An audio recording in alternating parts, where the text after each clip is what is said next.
Shalom Elohim. Shalom. Puji Tuhan, kita beribadah kembali pada sore malam hari ini. Selamat Paskah Bapak Ibu. Puji Tuhan. Nah, hari ini kita akan melihat ya, bahwa sesungguhnya Tuhan tidak sekedar ya menyelamatkan kita, tidak sekedar menebus kita, tidak sekedar Dia mati di kayu salib dan bangkit lalu kita supaya beroleh hidup. Tidak sekedar itu. Dia mau kita menjadi berkat. Dia mau kita menjadi terang dan garam. Jadi kalau Bapak Ibu dan teman-teman semua pada hari ini belum mencapai pada tahap yang Tuhan mau, bahwa keselamatan yang sudah kita terima di dalam Yesus itu harus kita bagi, kita share, dan kita berjalan di dalam sinar kemuliaan Tuhan sebagai terang dan garam, sebagai berkat bagi sesama, maka itu harus kita upayakan, harus kita perjuangkan. Kita tidak boleh hanya puas sampai pada titik keselamatan, titik penebusan, bukan.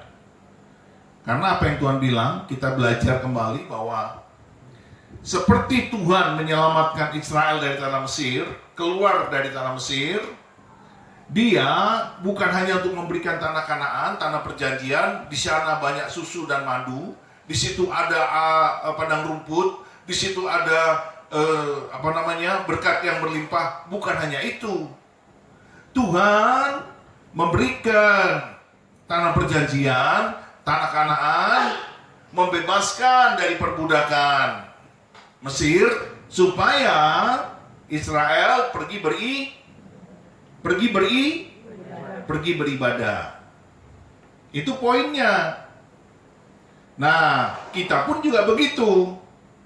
Setelah Tuhan bangkit dari mati, kita ditebus sudah selamat, maka kita tidak cukup hanya selamat. Kita tidak cukup hanya menerima berkat-berkat yang jasmani, yang materi. Kita juga harus beribadah. Nah, beribadah di sini itu dalam. Beribadah itu bukan hanya kita memuji menyembah Tuhan, kita merenungkan firman Tuhan, kita secara personal aktif di dalam ibadah-ibadah pribadi kita, tetapi kita juga harus membagikan tentang pesan keselamatan dari Tuhan Yesus. Berita tentang pertobatan dan pengampunan itu harus kita beritakan kepada orang lain. Kita share, kita bagikan. Itu juga beribadah, dan itulah yang paling penting. Itulah yang paling penting. Itu yang paling penting. Nah, seringkali kita begitu sibuk dengan liturgi, kita begitu sibuk dengan acara, upacara dalam Paskah, ya bagi-bagi cari telur dan bagi-bagi apalah segala macam gitu ya. Bahkan ada yang ibadah pagi ya, pada saat Paskah itu ada yang ibadah pagi loh, subuh loh. Jadi betul-betul ngikutin di Alkitab, gereja ibadah pagi-pagi subuh. Bahkan yang Jumat Agung kemarin betul-betul ibadah jam 3 petang. Ketika Yesus mati jam 3. Lalu ketika Yesus bangkit subuh-subuh, pagi-pagi benar. Itu ibadah, ada yang seperti itu gereja-gereja. Tetapi poinnya adalah, kita lihat dulu nih ya. Kita lihat dulu ya, mari kita buka dulu Keluaran ya. Coba kita buka Keluaran 7 ya. Ayat 16. Demikianlah firman Tuhan. Dan katakanlah kepadanya, Tuhan Allah orang Ibrani telah mengutus aku kepadamu untuk mengatakan, biarkanlah umatku pergi supaya mereka beribadah kepadaku di padang gurun. Meskipun begitu, sampai sekarang engkau tidak mau mendengarkan. Itu perintah Tuhan kepada Musa untuk disampaikan kepada Firaun. Bahwa umatku yaitu Israel harus keluar dari perbudakan, harus keluar dari roh Firaun untuk beribadah. Umatku tidak hanya mencari makan minum ya, kerja dan kerja itu di Mesir, ya kan? Firaun kan suruh memerintahkan mereka kerja, nggak boleh yang lain, kerja, nggak boleh ibadah. Tetapi Tuhan bilang, aku melepaskan engkau dari perbudakan Mesir kepada tanah perjanjian, keselamatan tanah perjanjian, tetapi untuk beribadah. Engkau tidak hanya menerima berkat tanah perjanjian, yaitu yang penuh dengan madu dan susu, itu materi. Penuh dengan rumput, padang penggembalaan. Itu berkat dari Tuhan. Ingat, Matius 6 bilang apa? Carilah kerajaan Allah dan kebenaran. Nah, itu Tuhan janjikan tuh. Kerajaan Allah dan kebenaran itu adalah tanah Kanaan yang penuh dengan susu dan madu, penuh dengan limpah rahmat Tuhan.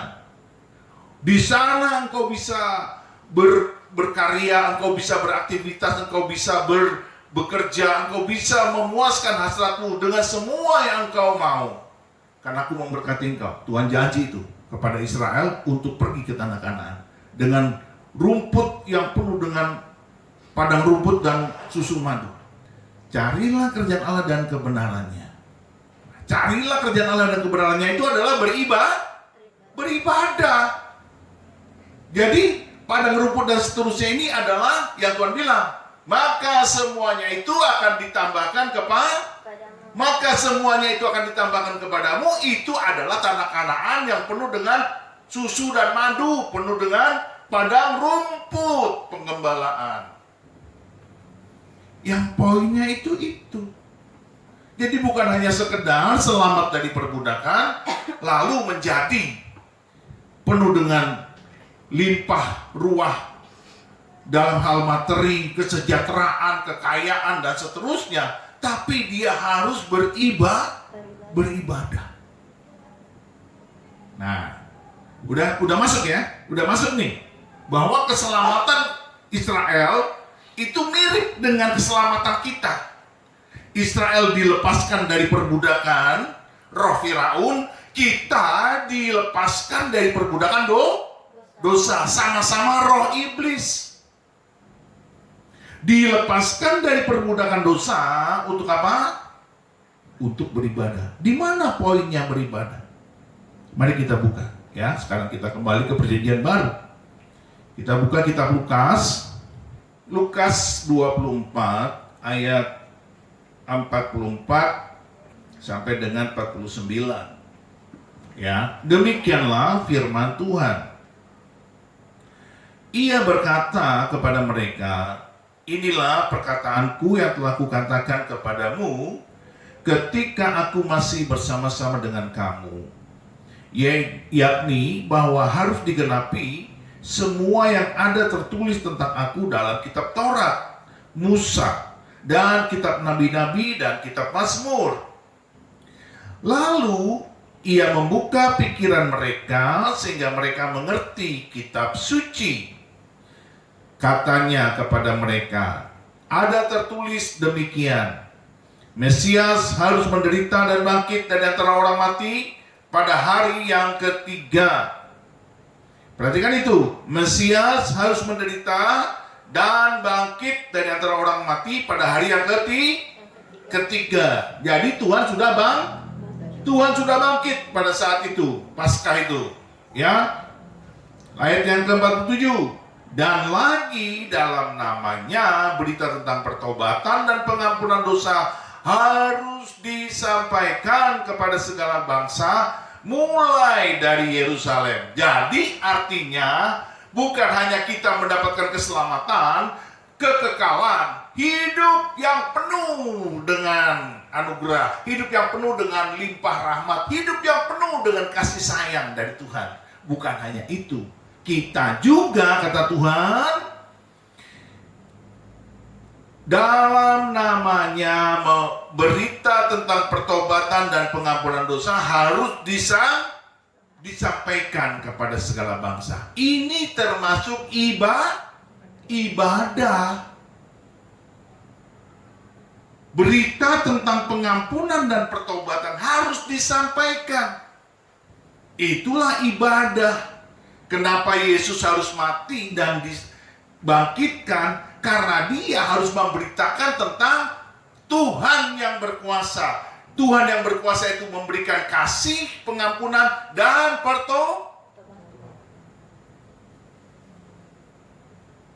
Saudara pernah nggak, ya Bapak Ibu, bergaul dengan orang-orang yang Bapak Ibu dan semua yang Bapak Ibu kenal, lalu orang-orang ini bisa nggak Bapak Ibu dan saudara-saudara merasakan bahwa mereka ini orang yang sudah mendapatkan pengampunan dan pertobatan belum dari Tuhan? Bisa nggak merasakan itu? Bayangkan ya, bayangkan nih, kalau Bapak Ibu ya teman-teman semua, saudara sekalian, sedang duduk bercengkrama, bergaul dan berbincang-bincang, hanya kita yang sudah mendapatkan berita pertobatan dan pengampunan. Hanya diri Bapak Ibu sendiri yang sudah mendapatkan berita itu dan sudah mengalaminya, sudah menerimanya. Tapi orang-orang ini tidak pernah, belum mendengar, belum tahu ada pengampunan. Bagaimana rasanya? Bagaimana rasanya? Apakah kita diam-diam saja? Saya terus terang ya,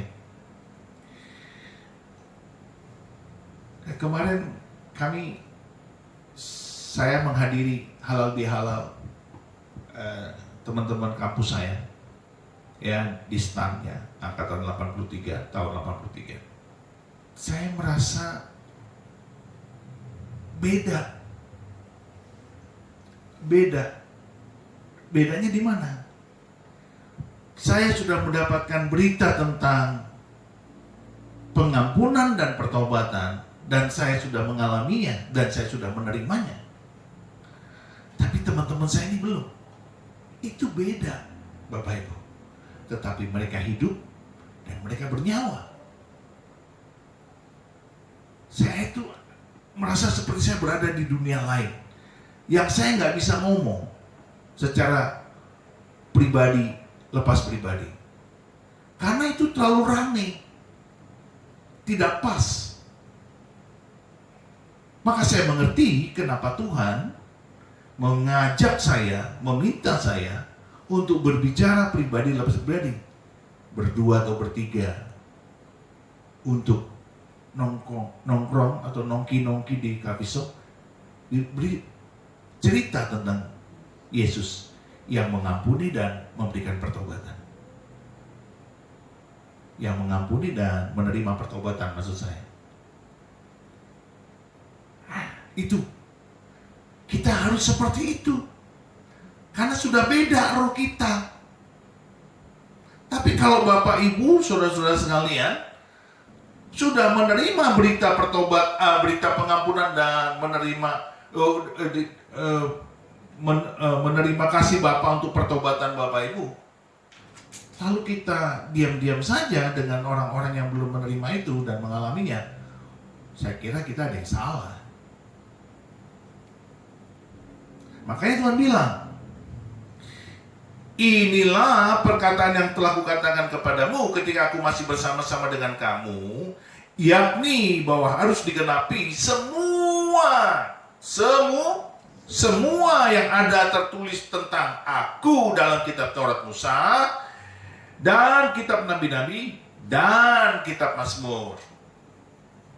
Taurat Musa, Mazmur, dan Nabi-Nabi memberitakan tentang Yesus yang akan datang sebagai Mesias. Dia datang sebagai manusia, dia harus mati menebus dosa manusia dan menerima pertobatan jiwa-jiwa yang bertobat. Yesus sudah diberitakan di kitab Nabi-Nabi, kitab Mazmur, dan Taurat Musa. Makanya peristiwa yang saya sampaikan tadi, dari Keluaran menuju tanah perjanjian, itu kan adanya di Taurat Musa. Untuk pergi keluar dari Mesir untuk beribadah, itu kan adanya di Taurat Musa, kitab Keluaran. Taurat itu apa saja? Kejadian, Keluaran, Bilangan, Ulangan, dan Imamat. Ada itu berita itu. Lalu ia membuka pikiran mereka sehingga mereka mengerti kitab suci. Nah ini penting. Bapak Ibu, jangan sampai kita yang sudah menerima berita keselamatan, pengampunan, dan pertobatan, kita ini tidak mengalami pewahyuan, kita tidak mengalami revelation, kita tidak mengalami roh yang berapi-api, berkobar-kobar, karena kita tidak mengerti Alkitab, karena kita tidak mengerti kitab suci. Sehingga kita bertemu dengan orang-orang yang belum mendapatkan keselamatan, belum menerima dan belum mengerti berita pengampunan dan pertobatan, kita tidak merasa bersalah. Kita tidak merasa ada yang gak beres dengan kita. Nah ini hati-hati. Jadi Paskah itu, Bapak Ibu dan teman-teman semua, itu bukan untuk kita, tapi untuk semua orang. Harus sampai Paskah itu, berita pengampunan dan pertobatan itu ke seluruh dunia, ke seluruh makhluk, ke seluruh jiwa, harus sampai. Bagaimana caranya? Inilah yang harus Bapak Ibu doakan dan kerjakan.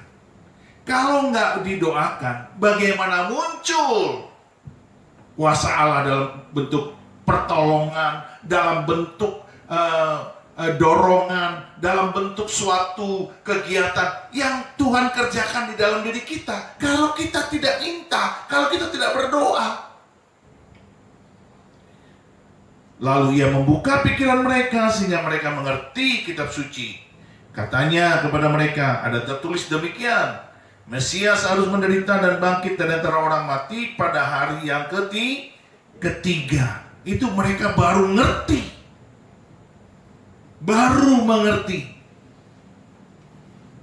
Kebangkitan Yesus hanya bukan untuk orang percaya, tetapi juga untuk mereka yang tidak percaya. Itu harus kita kerjakan, kita sampaikan, kita beritakan kepada mereka.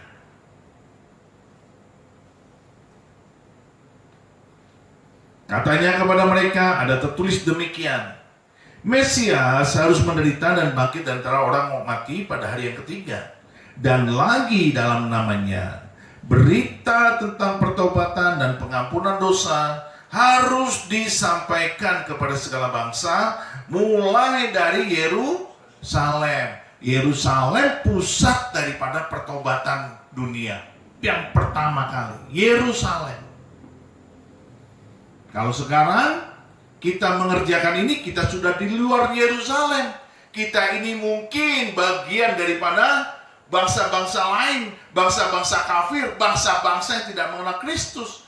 Dari Yerusalem, Yudea, Samaria sampai ke ujung bumi. Kita ini adalah bagian daripada ujung bumi. Kita orang-orang kafir, orang-orang yang tidak mengenal Allah, yang tidak tahu siapa itu Yesus. Kita tahu dan mengenal Dia ketika kita diberitakan tentang kabar pertobatan dan pengampunan dosa. Jadi kalau kita sekarang ini tidak berapi-api, tidak ngeroh gitu ya, roh kita tidak bergairah, karena kita sudah kehilangan mandat ilahi. Kita lupa bahwa kita diselamatkan dari perbudakan dosa supaya kita beribadah kepada Allah. Beribadah kepada Allah termasuk memberitakan Injil, termasuk memberitakan kabar pertobatan dan pengampunan itu beribadah. Jadi bukan hanya kita berdoa secara personal, memuji menyembah Tuhan secara pribadi, merenungkan firman Tuhan secara pribadi, lalu itu cukup. Tidak. Kita juga harus mendoakan mereka-mereka yang tidak kita kenal. Kita harus pasang badan, ya. Kita pasang badan kita, kita berikan air mata kita berikan kasih kita berikan yang belum diselamatkan. Lalu kemudian kita berdoa sama Tuhan, berikan aku kemampuan dalam roh untuk memberitakan keselamatan kepada mereka yang terhilang. Injil keselamatan. Maka Tuhan bilang, ayat yang ke-48, kamu adalah saksi dari semuanya ini. Memang kata saksi ini ditujukan kepada para rasul, para murid pada saat itu, pada gereja mula-mula. Tetapi sekarang saya mau bertanya, setelah engkau dan saya mendengar ini semua, apakah kita juga saksi? Apakah kita juga saksi? Kita juga saksi, karena kita sudah percaya, karena kita sudah mendengar. Gitu loh. Karena kita sudah mendengar. Kamu adalah saksi dari semuanya ini. Dan aku akan mengirim kepadamu apa yang dijanjikan Bapakku. Tetapi kamu harus tinggal di dalam kota ini sampai kamu diperlengkapi dengan kekuasaan dari tempat tinggi. Wow, keren sekali. Kekuasaan dari tempat tinggi. Yaitu siapa? Roh Kudus. Itu yang Tuhan janjikan sama kita. Jadi kalau kita bergerak untuk memberitakan kabar tentang pertobatan dan pengampunan dosa, itu kuasa Roh Kudus harus menyertai kita. Supaya ada apa? Kuasa pertobatan. Orang kalau tidak memberitakan Injil dengan kuasa, kalau tidak memberitakan Injil dengan pekerjaan Roh Kudus, itu nggak ada kuasa. Orang tidak mau bertobat, nggak mau. Makanya sekarang yuk, kita ini harus sampai pada tahapan yang seperti ini. Wah, saya ini harus hidup dalam kuasa Roh Kudus. Setiap perkataan saya, setiap kesaksian saya, semuanya itu ada power dari Holy Spirit, ada kuasa dari Roh Kudus, sehingga orang yang mendengar itu bertobat. Saudara bisa nangkap nggak maksud Tuhan? Bisa nangkap? Dan aku akan mengirim kepadamu apa yang dijanjikan Bapakku. Itu sudah tergenapi sekarang, bahwa kita sudah menerima Roh Kudus. Tetapi masalahnya, Roh Kudus di dalam kita itu apakah berkarya kuat? Apakah berkarya begitu dahsyat? Apakah berkarya dengan hebat? Itu yang jadi persoalan. Karena begini Bapak Ibu semua, ya teman-teman semua, saudara sekalian, bahwa kalau kita ingin kuat di dalam kuasa Roh Kudus, kalau kita ingin kuat di dalam pekerjaan-pekerjaan adikodrati, mukjizat-mukjizat Allah yang penuh dengan kuasa, maka kita harus menjadi tempat yang nyaman. Tempat yang nyaman bagi Roh Kudus tinggal di dalam kita. Kita menjadi pribadi di mana Roh Kudus itu betah di dalam kita, dan dia akan bekerja sama dengan firman Allah yang kita beritakan untuk membuat orang-orang yang mendengarkannya itu bertobat.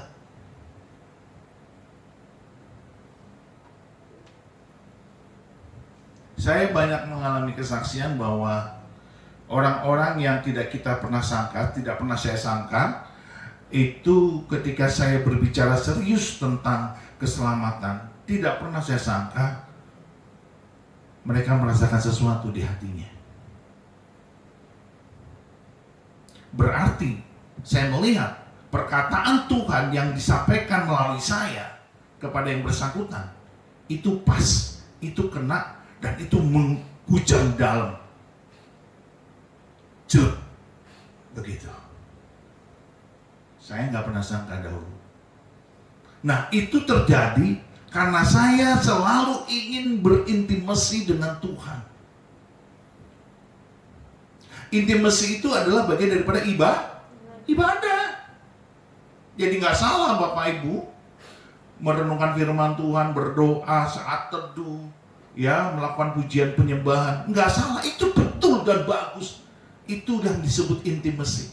Dan itu akan membuat Roh Kudus betah dalam kita. Dan ketika saudara dan Bapak Ibu semua memberitakan kabar tentang keselamatan, Injil keselamatan, di sana ada pertobatan dan pengampunan dosa, itu ada kuasanya. Amin. Kita harus masuk ke dalam tahap itu. Kita harus masuk ke dalam tahap itu. Yesus sudah bangkit. Saudara lihat ya, dia mengatakan begini, ada tertulis demikian, Mesias harus menderita dan bangkit dari antara orang mati pada hari yang ketiga. Ada tertulis, jadi sudah dinubuatkan di kitab Taurat, di kitab Mazmur, di kitab para nabi, sudah dinubuatkan. Bukan hanya kelahirannya, tapi juga kematiannya dan juga kebangkitan. Yang paling jelas itu di Yesaya 53, kitab para nabi. Yesaya 53 itu tentang penderitaan, kematian, dan kebangkitan Tuhan. Lalu dia bilang apa? Dan lagi dalam namanya berita tentang pertobatan dan pengampunan dosa harus disampaikan kepada segala bangsa, mulai dari Yerusalem. Kita sekarang sudah sampai di ujung Yerusalem, Yudea, Samaria, ujung bumi. Nah, kita sudah di ujung bumi nih. Karena kita bukan bagian daripada Yudea dan Samaria. Kita di ujung bumi. Orang-orang yang belum mengenal Kristus pada masa itu. Nah, sekarang kita sudah menjadi pengikut Kristus. Kita harus beribadah. Bukan hanya secara personal, tapi juga membagikan Injil keselamatan. Kan berita Paskah selalu tentang Yesus yang bangkit. Tapi kalau Yesus yang bangkit lalu kita tidak ngapa-ngapain, apa artinya Yesus bangkit? Betul nggak? Yesus sudah bangkit, lalu kita nggak ngapa-ngapain. Buat apa Yesus bangkit kalau kita nggak ngapa-ngapain? Karena Tuhan sudah bilang, kita harus sampaikan kepada segala semua orang, semua bangsa, berita tentang pertobatan dan pengampunan dosa. Itu kita harus sampaikan. Karena dia sudah bangkit, maka itu harus kita beritakan. Itu yang disebut ibadah juga. Mari kita bangkit berdiri. Kita tidak mampu Bapak Ibu sendirian dengan kehebatan dan kekuatan kita. Kita tidak mampu. Kita dimampukan ketika kita diperlengkapi dengan kekuasaan dari tempat tinggi. Dan kita sekarang sudah beriman dan kita sudah percaya bahwa kita sekarang sudah dipenuhi Roh Kudus, maka oleh karena itu kita harus bergerak. Maka di mulut kita tinggal hanya kita bilang, Tuhan, aku mau. Amin. Saya mau tanya nih, masa si Tuhan itu nggak berkuasa? Tuhan tidak berkuasa karena kita tidak mengaku. Kita harus mengakui, Tuhan, bergeraklah. Tuhan, pakailah aku. Karena kita tidak pernah mau mengakui, pakailah aku, urapilah aku, bergeraklah di dalam aku, maka kita tidak merasakan kuasa itu. Kita ini biasa-biasa aja nyampaikannya dengan enggak. Karena Tuhan bilang, sampai kamu diperlengkapi dengan kekuasaan dari tempat tinggi. Untuk apa itu kekuasaan dari tempat tinggi? Untuk apa? Kalau bukan untuk memberitakan kabar tentang, berita tentang pertobatan dan pengampunan dosa. Untuk apa kalau kita tidak diperlengkapi? Untuk apa? Karena untuk itu, supaya semua bangsa, semua orang yang melihat kita atau yang mendengar kita mengalami pertobatan. Ayo, dari mulut kita ini harus kita bilang, Tuhan, pakai aku. Kalau nggak pernah ngomong pakai aku, ya bagaimana Roh Kudus itu bekerja? Karena Roh Kudus itu hanya butuh pengakuan. Butuh pengakuan. Firman iman itu dekat di mulutmu, ada di hatimu. Engkau harus mengucapkannya. mengatakannya. Itu. Kalau tidak mungkin terjadi. Karena Tuhan itu nggak mau sia-sia mengirimkan Roh Kudusnya kepada kita, lalu kita tidak memberitakan kabar tentang pertobatan dan pengampunan dosa. Nggak mau dia. Untuk apa? Itu butuh pengakuan. Maka mulut kita harus mengatakan itu. Ketika kita mau, maka Roh Kudus itu akan bekerja. Dan itu akan dahsyat sekali.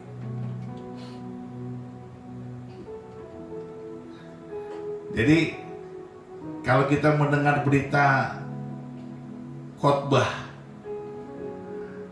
dilepaskanlah Israel dari perbudakan di Mesir, tapi jarang sekali atau mungkin hampir tidak pernah kita mendengar bahwa mereka diselamatkan bukan hanya untuk pindah ke tanah perjanjian di Kanaan, tapi untuk beribadah.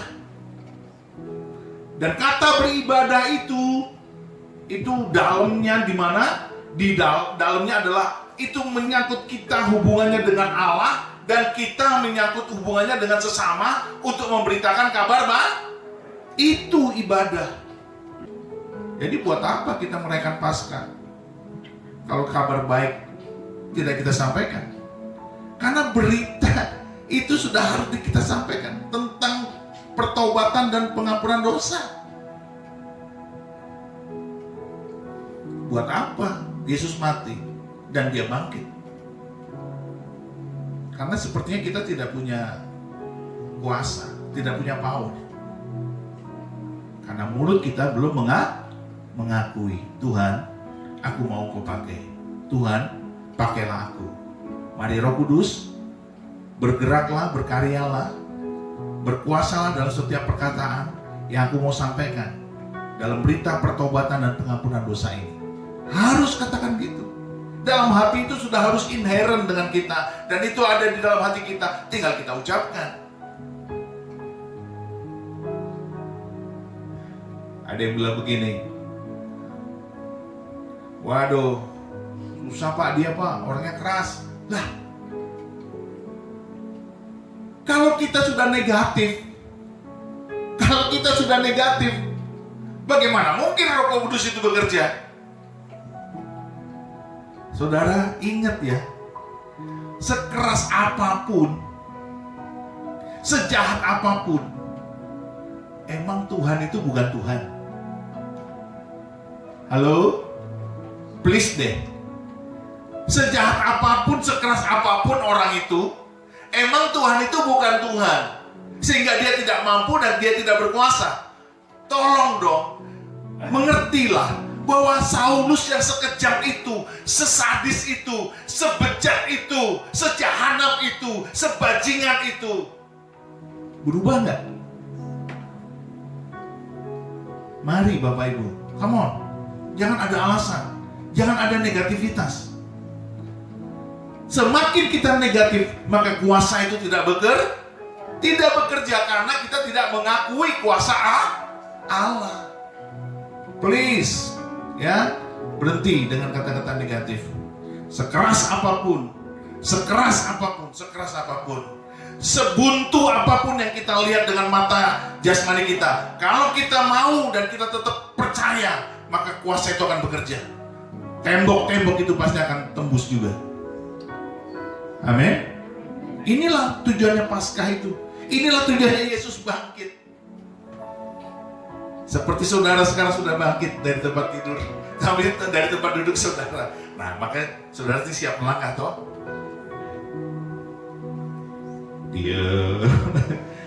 Diam, nggak berani ngaku. Ayo ngaku. Jangan lihat orang-orang keras, karena Tuhan sudah buktikan, karena Dia tuh Tuhan. Mari kita berdoa masing-masing.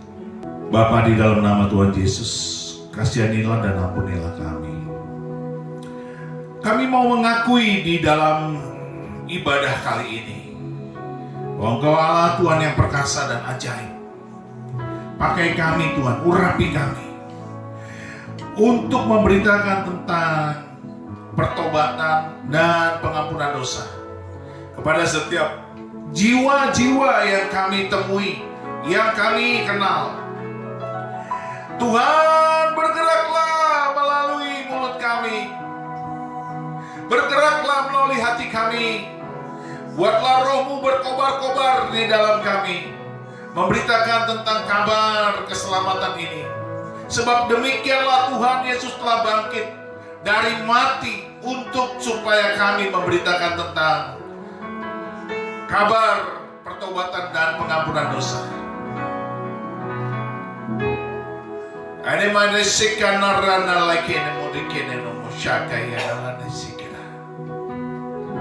Roh Kudus, bangkitkan roh kami di dalam diri kami. Urapi kami semakin kuat, semakin kuat, semakin kuat, supaya kami mempunyai keberanian untuk memberitakan firman-Mu, memberitakan kabar baik. Yesus Tuhan, berikan kami hikmat-Mu untuk berkata-kata, untuk menyampaikan kabar baik kepada setiap mereka yang terhilang.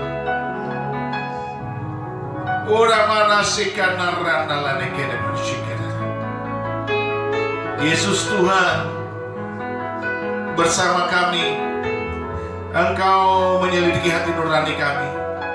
Terima kasih untuk kebenaran firman-Mu pada sore malam hari ini ya Bapa. Dan bawalah kami terus Tuhan, untuk semakin percaya, semakin percaya, semakin percaya. Iman kami semakin bangkit, semakin bangkit, semakin bangkit. Dan kami benar-benar Tuhan berjalan dalam tuntunan Roh Kudus. Terima kasih Roh Kudus. Terima kasih Tuhan.